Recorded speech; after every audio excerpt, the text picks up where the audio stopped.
This is a tax that's going to blindside a lot of people. Today, we're going to break down net investment income tax. We're going to break down what it is, how it works, and how you can plan around it. You don't want to miss it. Welcome back, guys. If you like today's content, be sure to hit that like and subscribe button. And of course, if you need help with your own financial plan, reach out to us at www.modernwealth.com. That's modern spelled with no vowels, wealth.com. So net investment income tax has actually been around for a while. It was actually passed under the Obama administration as a way to increase revenue for the Affordable Care Act, or ACA. Now, the whole purpose of this tax was to target high income individuals and tax their net investment income. So to better understand how this tax even works, you first need to know what net investment income even is in the first place. So what constitutes it? So taxable interest from a savings account, CD, and most money market funds, that's going to constitute net investment income. Capital gains, both short and long term. Dividends, both qualified and non-qualified. Also passive income from income sources that you don't actively participate in, such as a rental property, that would also be classified as net investment income. Now, what does net investment income not include?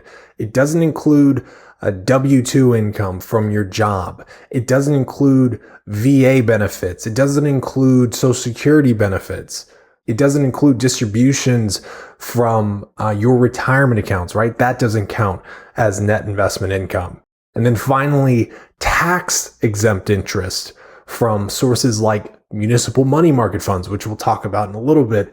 That also does not count as net investment income. So now that you understand what net investment income even is, now it's important to see if the tax is even going to apply to you. So if your modified adjusted gross income is above $200,000 as a single filer, $250,000 as a married filing joint filer, or $125,000 married filing a separate return, if you fall into either one of those brackets, you might be subject to net investment income tax. So if you're seeing those brackets and you're thinking to yourself, man, that does not seem that high. I thought this was supposed to apply to high earners, right? I thought this was a tax for the ultra wealthy. Well, this tax, when it was put into law in 2013, those were the brackets. They have never adjusted for inflation.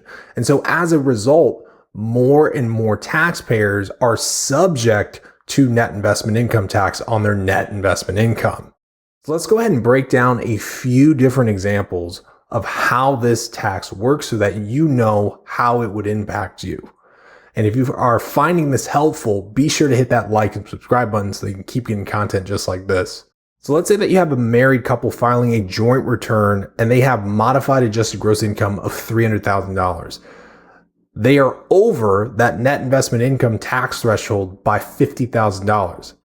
Now let's say that they have $25,000 in net investment income from dividends, interest, and capital gains. Because they are over that threshold by $50,000 and only have $25,000 in net investment income, they are going to be subject to the 3.8% net investment income tax on their $25,000 of net investment income, which will be $950. Don't forget, you also need to factor in state and federal taxes as well, in addition to that net investment income tax that they owe. Now let's look at the exact same scenario, but let's assume that they have $100,000 in net investment income. Because they are only $50,000 over that $250,000 threshold, they're going to pay net investment income tax on $50,000 of the $100,000 of net investment income that they have. The tax in this case ends up being $1,900. The reason why I wanted to highlight this is that if you're just barely over the threshold for net investment income tax, it doesn't automatically mean that all of your income is going to be subject to the tax. Whatever dollar amount that you're over that threshold by, that's how much of your net investment income will be subject to that particular tax. So as you can start to see, when you start to stack up federal income tax, state income tax, net investment income tax, we start to add all these factors together, it can really start to eat away at your bottom line. So if you're someone who is subject to net investment income tax and you're looking to reduce it, here's a couple things that you can keep in mind. So number one, reevaluate the type of vehicle that you're using for your cash reserves. So let's say that you're somebody who opened up a high yield savings account and you're getting a 5% interest on your cash savings. On the surface, that seems like a fantastic deal. But once you start to bake in federal income tax, state income tax, and net investment income tax on top of all of that, well, that 5% yield actually looks pretty crappy. Something that you can consider is utilizing a municipal money market fund as your core cash reserve vehicle instead. A municipal money market fund is generally going to be exempt from federal taxes, potentially state taxes, and it's going to be exempt from net investment income tax as well. Second consideration is you need to think about asset location. I'm going to say it again, asset location, location, location. So what do I mean by that?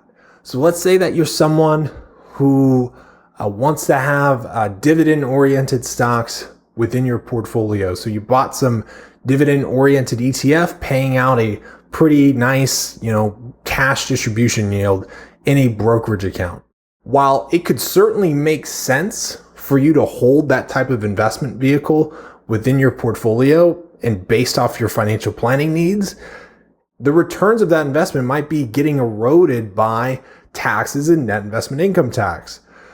So if this is you, you could perhaps consider placing that type of asset in, let's say, a Roth or an IRA or an account that's going to be tax exempt or completely tax free. The next consideration that I want you to keep in mind is your tax loss harvesting strategy. If you are investing in a taxable brokerage account, what are you doing to actively harvest losses?